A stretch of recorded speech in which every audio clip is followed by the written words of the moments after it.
recent loss of Anthony Bourdain and Kate Spade a couple of weeks ago. These unexpected and very tragic suicides um, that are preventable.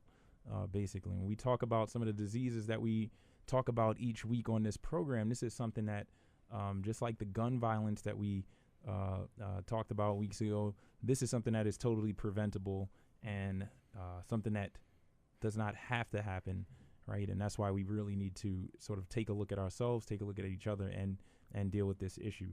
And when we talk about suicide, a lot of the things that comes to mind immediately is an individual that's depressed. We said showing those outward signs, those classic signs of depression. Individuals that are withdrawn, not eating at all or eating too much. These erratic sort of behavior changes. Maybe they're sleeping more than usual or not sleeping at all. Sort of this, what we call psychomotor retardation, where they're moving very slow or very slow to respond and talking very slow. Everything about them is just, quote unquote, depressed. I think the typical thing that comes to mind is that an individual that's manifesting all of those things before us all, and that's the individual that we say, man, this person is in trouble. Let's reach out to that person. Let's get that person help.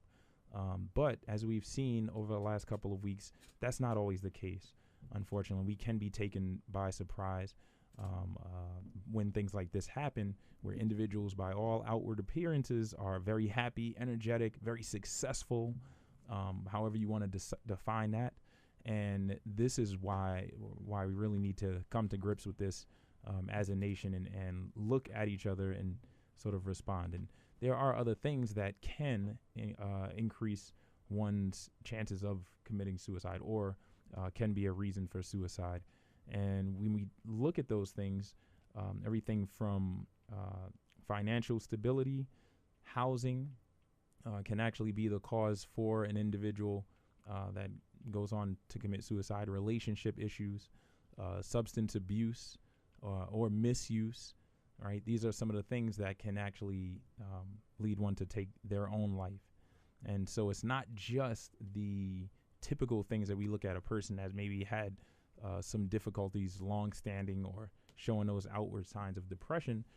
It could be other forms of stress in one's life that can actually predispose them to suicide or suicidality. So these are things to definitely to be on the lookout. And really what DJ said earlier, in that looking at some of the things that people might say as far as they might clue you in. An individual that is for some reason preoccupied with death, or for some reason now that this is something that is on their mind and they're talking about it more. You just have to be cognizant of that and reach out to that individual. No, yes. Even signs like someone suddenly giving away all their possessions. Someone who's not necessarily spiritual, like non-materialistic. Out of nowhere, they want to just give away everything. Like prized possessions. Prized possessions specifically. Yeah. That's another alarm. It's like they start to detach from just the day-to-day things that help define them, So somebody who normally loves sports suddenly not keeping up with their favorite team, I don't want to say that's, a definite sign that they might be in distress, but that, along with other things, might signify that they're in a particular state of mind of depression. Yes. All right. Or just getting to that point where they're starting to let go of, as you said, of life or things that had meaning to them, or a life that had meaning to them at one point.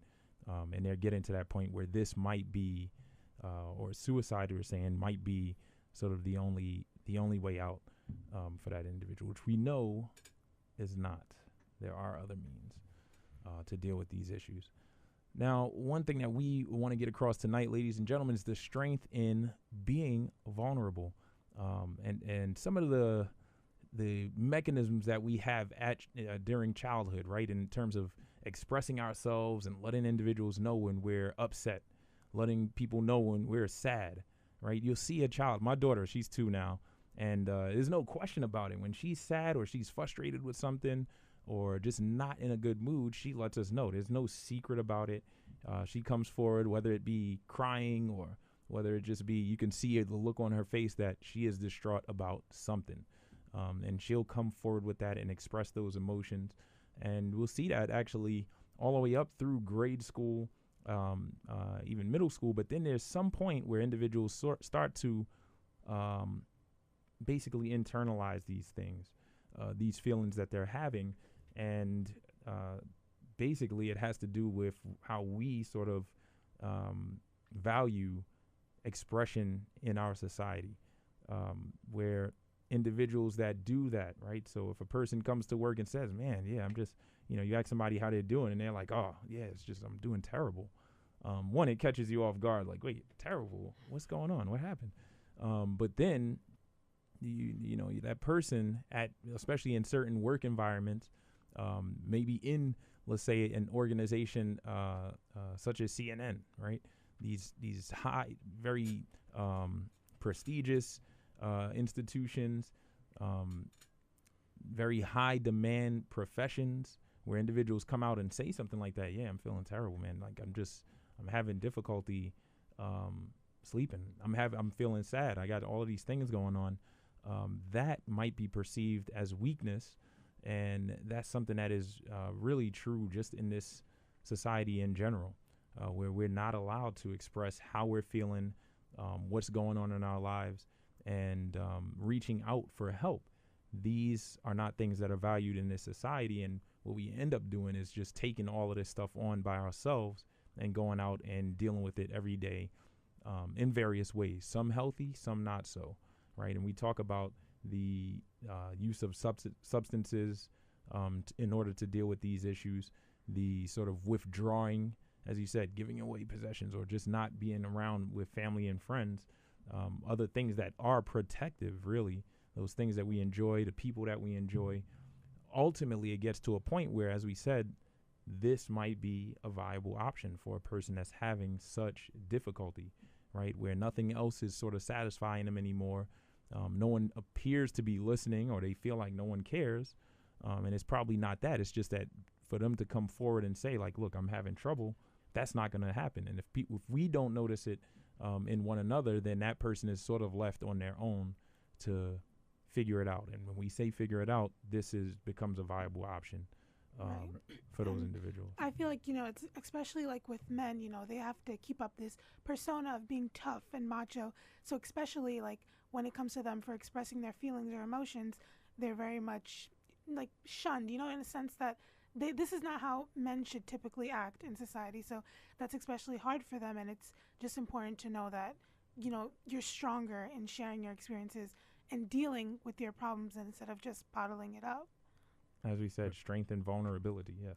Yeah, so you actually brought up a really good point, DJ. So we're talking about the differences in the ability that culturally we assign to people to be able to be vulnerable. So you said that there are many cultures, essentially, that won't allow a man or will discourage a man from being able to express any kind of weakness because they need to be the ones who are the rock of the family, right? So even as a child, you're taught that this is something that you need to start working on so that by the time you're an adult, everyone can depend on you. And you're not taught who are you supposed to depend on. Really, it's kind of, speaking from experience, my mother was the one person that I could lean on, but everyone else was leaning on me. And as a leader, I think that becomes really perpetuated, especially if you don't have your mother around, or a woman, or a significant other, someone that's going to nurture you. So to actively seek out one is usually not something that people will do when they're in that position because they're already withdrawing. Part of this is this isolation because they feel like no one understands them and no one will be able to understand them because no one's going through the same things as them. And so they isolate themselves as a result, and the isolation further exacerbates it or makes it worse, right? So when you get isolated, you start to make even more irrational decisions. And in fact, there was an experiment that was done where they looked at the how long it would take someone who's in a maximum security solitary confinement to actually start to show signs of psychosis or going crazy. And within 36 hours, a normal, healthy human being in total isolation with no sensory changes, right? If you're in a room with the light on all day long, no music, nothing to read, nothing to do anything, right? You're just staring at a wall. And quickly you see the human mind start to create things in order to deal with the lack of change in the environment that you're used to, the lack of stimulus. And I think that that's, if it'll do that to a normal, healthy human being, imagine what it will do to everyone else, who's walking through thinking that they might be alone in this feeling and in this world where they can't lean on someone for support, or no one wants to admit that they're going through the same things. Not to say that it's normal and acceptable, but just to make them feel like this is something we can work on together rather than something that I have to handle all on my own, and especially when you're at that position where you're at the, quote unquote, top of the social stratosphere. Everybody comes to, like you said, everybody comes to you for help. So you turning around and saying, look, man, I need a breather, or I need your help.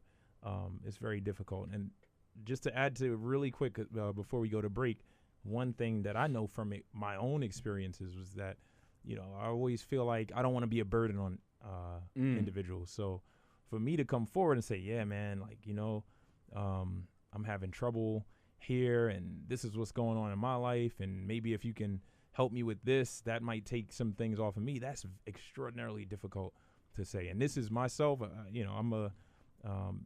think I'm a relatively positive person and sort of, energetic and getting things done, but I've definitely experienced that. And I remember thinking that, right, going in my head like, nah, I'm not going to let these people know. I'm just going to muscle through it because I don't want to be a burden on these individuals. My own family, I don't want to be a burden to them. They're dealing with their own stuff, and they don't have time to deal with my problems. However, we got to get out of this frame of thinking.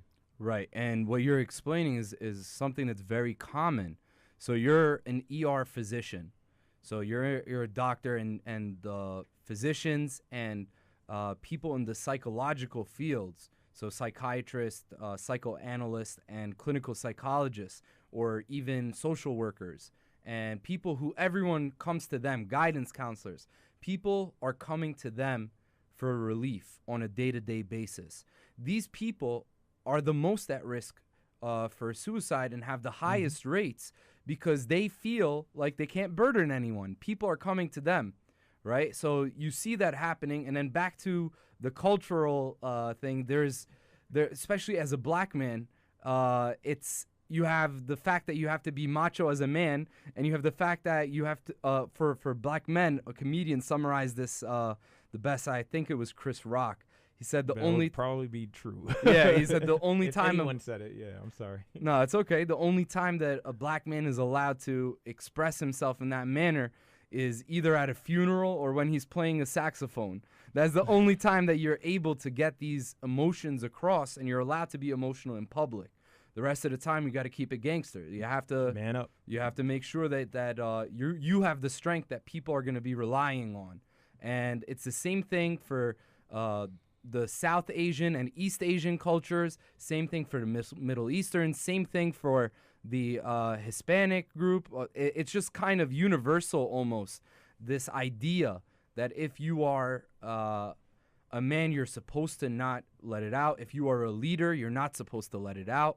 And this repression leads to the problems that we're talking about, where people feel this is the only option. And that's what I want to show people, that there is strength in being vulnerable, that by releasing publicizing your weaknesses, you are actually showing your true strength, because these weaknesses are not holding you down.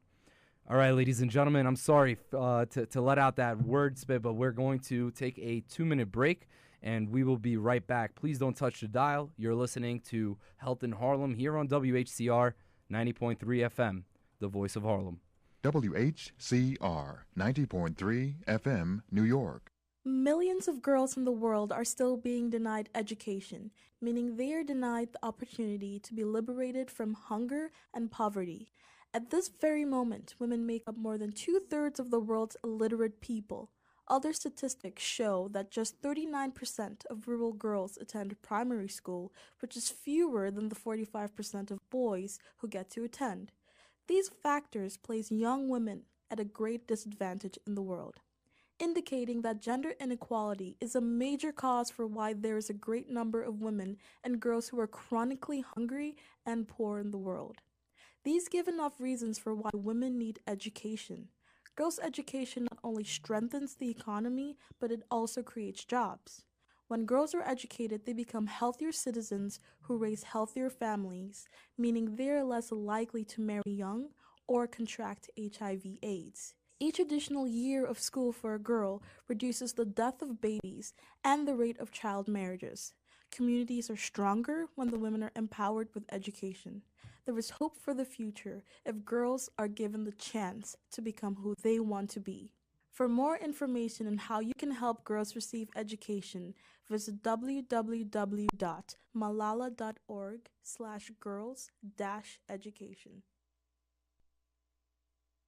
It's not always easy being a dad. When's the fairy princess coming? Any minute now. What? What do you mean she's not coming? But it's always worth it. It's the fairy princess! It is I, Grooms Zinkelbell.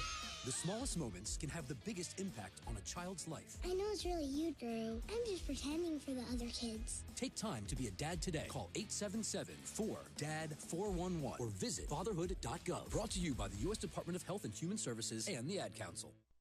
WHCR 90.3 FM, New York.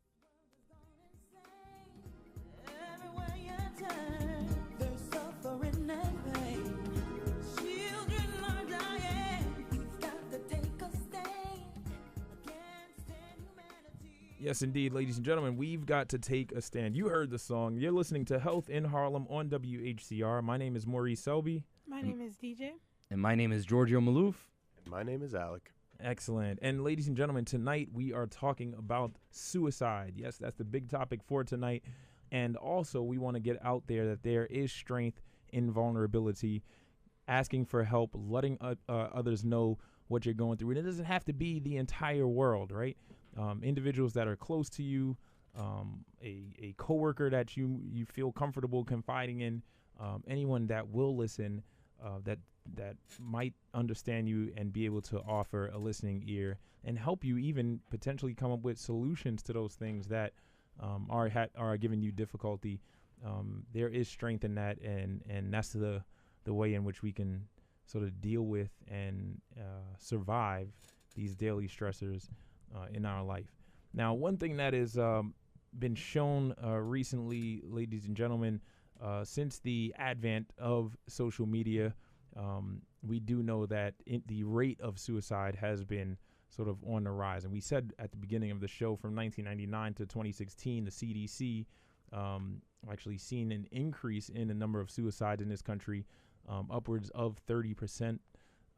Most recently, when we look at the rise of social media, there's actually a correlation to be made. And around 2006, while we did see an increase in the number of suicides from 1999 to 2006, that number actually started to increase by about 2% per year, when prior to 2006, we've seen an increase of about 1% each year. Right. So there is, and this is sort of around the time that we've seen some of the major social media platforms becoming very, very popular. And there is literature to support this trend of social media sort of being a detriment to us dealing with daily stressors and life in general, and actually being somewhat accountable for the increased rates of suicide in this country. Yes. And honestly, you don't even have to be like a pro at interpreting statistics to kind of maybe speculate why. Mm-hmm. You know, it's been shown in psychology that people's self-esteem is heavily regulated by like upward and downward social comparisons.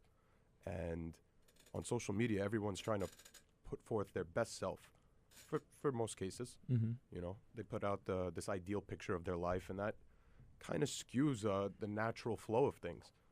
And so what do you mean by, let's say, comparisons, these comparisons that individuals are making? How would you sort of explain that, or are there any examples that you can think of? Yeah, without a doubt. Mm. You walk by somebody just by their appearance. You know, you start to build like a picture of what their life could be like, and you subconsciously compare that to your status. And just through those observations, you can either gain an appreciation for what you have, or think that you may need to focus on something else. Like when you're at the beach, you see some guy who's like yoked walking by. You might think you need to hit the gym. I gotta go to the gym. Yeah. That's the first thing that goes through. That is the first. That is like the most basic one. I'm falling off, man. Falling off. You know, gotta hit the push-ups or get more creative with the exercises or something. Got it. I mean, I think we see it a lot more regularly than we think, and I don't think comparison by default is a bad thing. Yeah. So I'm more on Nietzsche's boat, the philosopher, where it's good to be envious if it propels you to be able, if it motivates you to now become this thing that you are seeing. The issue is that the things that they want is wrong. You know, is not healthy to want that. To want to appear like someone else isn't a quality that you can develop. It's something that you either have to mask who you are to be this person, or you have to physically alter yourself through surgeries or even create this facade where you have the materialistic aspect that you're seeing, or you have the clothing you can't afford to impress. You know, Will Smith said it. Or going on a vacation that exceeds your budget. Like, yeah. Look, oh man, I went on this excellent vacation. Look at the pictures. This is what we did. We rode ATVs. We did all this stuff. But now the credit card bill starts to come in, and now you have that stress and anxiety. Like, man, goodness, how am I going to keep up with this bill? And, just trying to sort of that mentality, keeping up with the Joneses mentality, to break it down even further, that can be harmful, potentially. And just imagine being in that situation where you're looking for some financial help, and you might want to go to a loved one instead of a bank. Maybe I can get a loan. They're going to be like, well, you just went on that vacation. So it kind of takes the humanity out of interaction. You know, you view people's stories through their social media page, and you don't really get a full feel for the person. So meanwhile, your cousin could have totally deserved this vacation and now needs the help, and you could give him the help. But you just not even knowing about this vacation through him, just through social media, you were left alone with your feelings. Oh, wow, he must be doing well. And then you're like, oh, why do you need help now? So it just creates discrepancies in human relations sometimes, especially amongst close families. Right. And I mean, I see it on a very frequent basis because I'm a teacher. So when I'm teaching, people are looking at me as if I have this superhuman strength of being able to relay this information.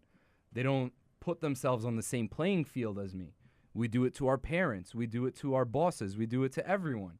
Anyone who we see above us, we don't imagine them as being humans like us, who are doing the same things as us, struggling the same ways as us, have the same emotional needs. And yet we make it seem as though because we're not thinking about it from their point of view, we expect them to maintain this level of perfection. And so they feel like they have to keep that appearance up. So it's both people's fault who are following this person and this person's fault for never breaking that bubble that we're living in, where we have this facade, everyone's comfortable with it, where, oh, if you're a politician, you're not allowed to be human. You're not allowed to do things that humans do. And the people who are voting for the politicians are to blame, because anytime a human thing comes up, everyone is up in arms.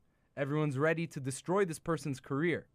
And that example of, let's say, a politician spans out to everyone. Every celebrity, every parent, everyone who is being looked at by someone else and held in a higher regard. With that extra power comes the responsibility and almost this sense that you have to maintain an invincible kind of aura, which is obviously not attainable, and it's going to be very damaging to think that I have to be perfect.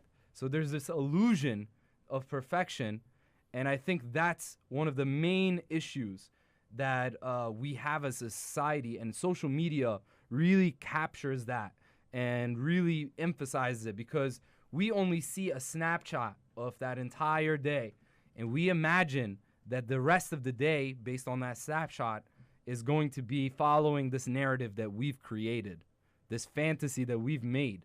In reality, they're just as stressed. They're just as financially unstable. You know, more money, more problems. You know, more power, more problems. These are things that we hear about, but we don't really internalize. And I mean, I can speak from experience. It took me until I was 20 to finally realize my father is a human being, just like me. He's a guy who had a baby. You know, he didn't sign up to be Superman. You know, I might have expected these things from him, but it's my fault for setting those expectations rather than understanding that he's a human being. You know, so I know that you could probably also relate to this as both a physician and a parent and a teacher and this radio host, all these things where people have expectations of how you're supposed to behave. And you're not, certainly true. Yeah. It's certainly true. And I think one thing that we need to sort of realize, like you said, is that our superheroes, right, have vulnerabilities.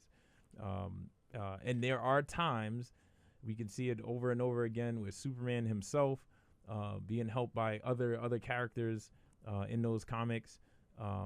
Some of the major comics like Marvel comics and stuff where individuals' weaknesses are exposed. Kryptonite. And they're forced, Kryptonite being sort of the one of them. And they're forced to rely on individuals with lesser powers, of lesser standing, right, in order to save the day. So if you're a comic book fan, it's in the literature. It's there. If you are a drama fan, it's everywhere. But that's the truth. That is something that we definitely need to sort of just recognize, is that at some point we all need help. We all need support. We all need to vent, right, and really just explore ideas and solutions with other individuals, because that's another very important part of those interactions, is that as you're expressing this, as you are talking with this individual and sort of letting them know what's going on, what's on your mind, this is a chance not only to bond with that other person, but also they might present things to you in a different way that forces you to think about that problem and everything from a whole different perspective. And now we have potential solutions to all of those things. At the very minimum, as we said, just sharing that information and having someone listen to you. At the bare minimum, even if you don't get the solution out of it, there is evidence that is very, very helpful and can lead to positive outcomes, yes. And these interactions you're describing are groundbreaking when it comes to just making people feel like there's hope again. Like they'll help you reconnect to life. But to get to these conversations, it takes a lot. And like you said, it's really hard to break out of the bubble that our roles in society kind of create for us, like these roles. And I think a part of that is because we just read too much into labels. Labels and categories, and that feeds into stigma. And like you said, just that human contact where we just see the same struggles in someone else's face, that disappears because their being is defined by this label that society has kind of created. True story. Right. So you just got to kind of like tone back on the labels, or how much they define what it is that's going to happen through your interactions with the world. Yes. Right, and then that's also why it's important as a leader, I feel like, to be able to show that these are things that you have to go through and that you don't have to do it alone. So instead of this reinforcing this hierarchy that people are on different levels, why don't we reinforce that we're all in this together? And I literally use that phrase whenever a student will tell me something, as if they're amazed by something that I explained or something. I tell them, no, you're seeing the tip of the iceberg. You're seeing the surface. This is something that required blood, sweat, tears, time, failure to get to this point. And so we are all in this together. We're just struggling with different things at different times. And I think that that's important for the leader to now share that with everyone else. And the first leaders we're going to know are our parents. So I think that the parents need to really make sure that they instill not just the greatest accomplishments that they have to their kids and make themselves look perfect, but also share with them the not so pleasant things that have happened that shape them.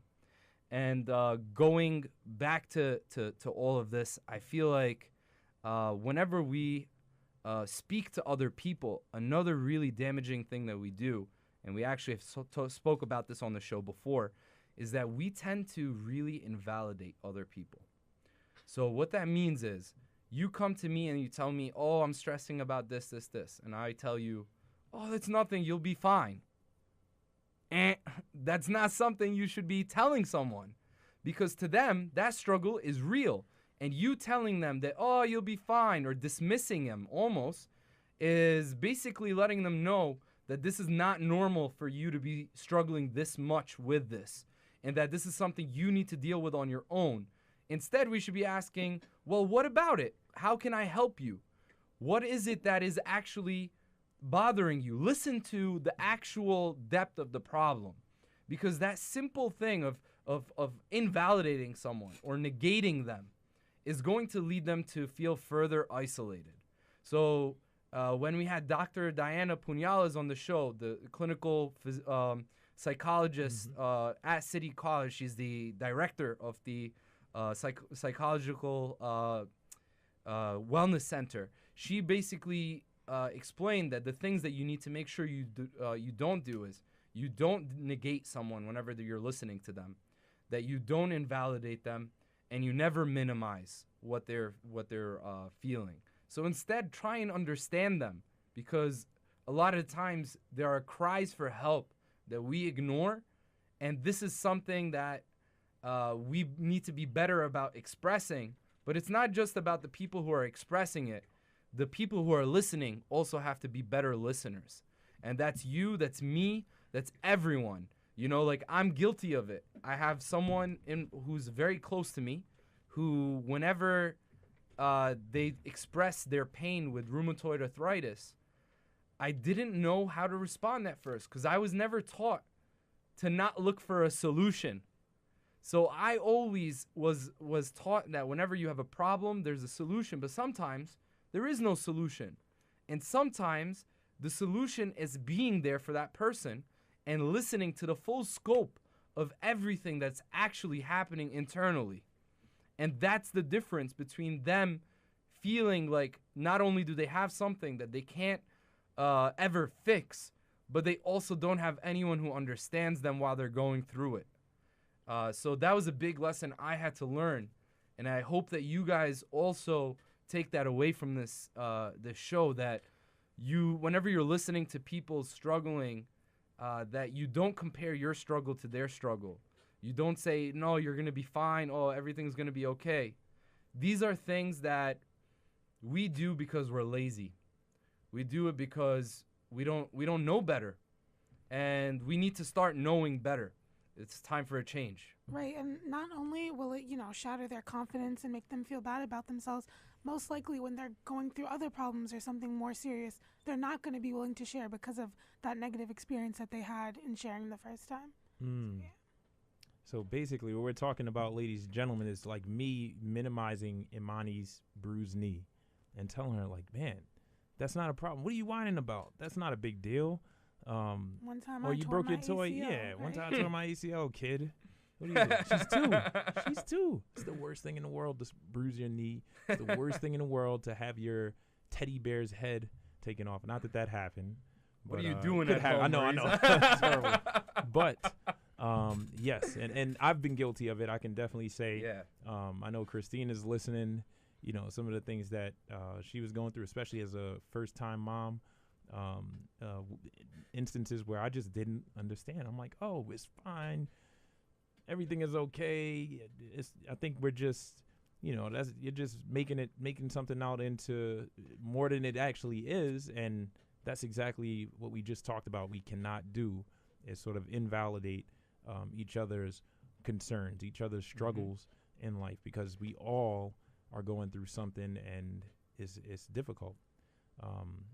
And so we need to support each other and listen. Above all else, listen at the very minimum. and try to empathize. We can't always sympathize, right? We can't say I've never been a first-time mom. Yeah. However, I can empathize and say, man, that must be extraordinarily difficult because this is the first time you're going through it. It's the first time I'm going through it as a father. And so that's just one example. But, yes, we definitely need to sort of open an ear and support one another in that regard.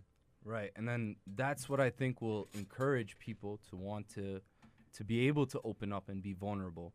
The fact that whenever they are doing it, it's associated with something positive. This person listened to me, and I was able to then grow from this experience and from this conversation. So now next time, whenever I have something, I'm going to do the same because I have that learned experience. And the opposite is true. If whenever I tried to say something, I got shut down or I got minimized, I got told, oh, don't worry. Because now I know that I shouldn't be doing these things. So I definitely think that it's something that the talking and being able to be vulnerable has a lot to do with our ability to listen. Because if we're not listening, people don't want to talk, right? Why would I waste my efforts doing this and looking, quote unquote weak? Even though I don't believe in that. I think that if you're able to say, these are my weaknesses that I'm working on, you're being honest, 1.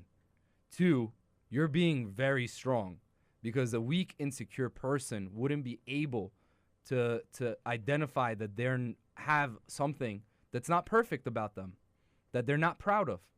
So that takes a strong person, because now already you're saying, I'm working on it.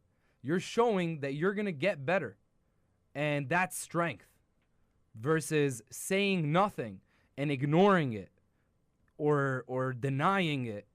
That's not strength. Or making it seem like, it doesn't affect me, like I'm above that. Yeah, that's not strength. That's repression. That's denial. These are coping mechanisms. These are your defenses, and these lead to further damage whenever you use them in an inappropriate manner.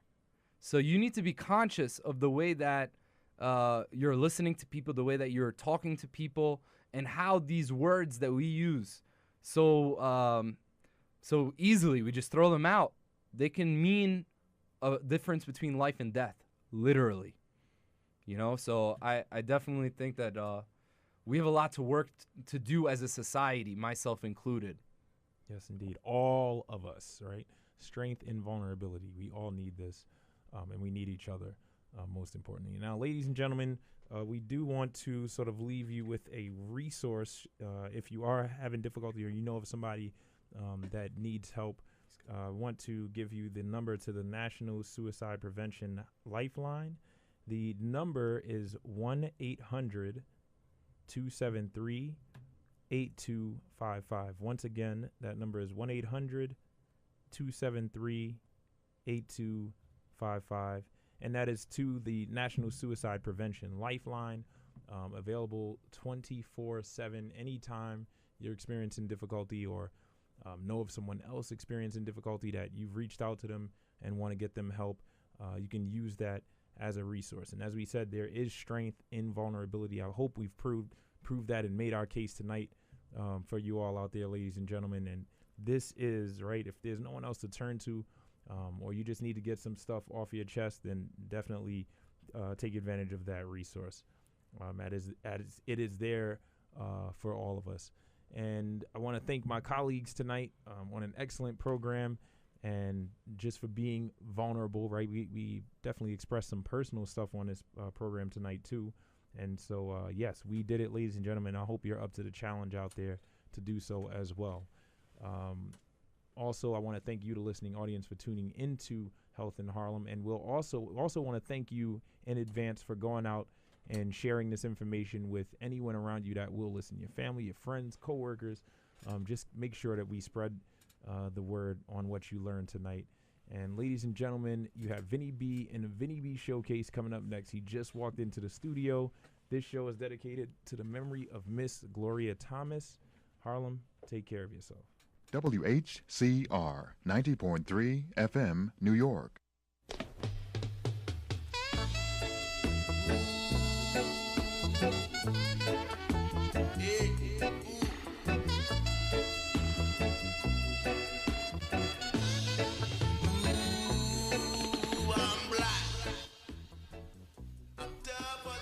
Hi, I'm Vinny B of the Vinny B Showcase.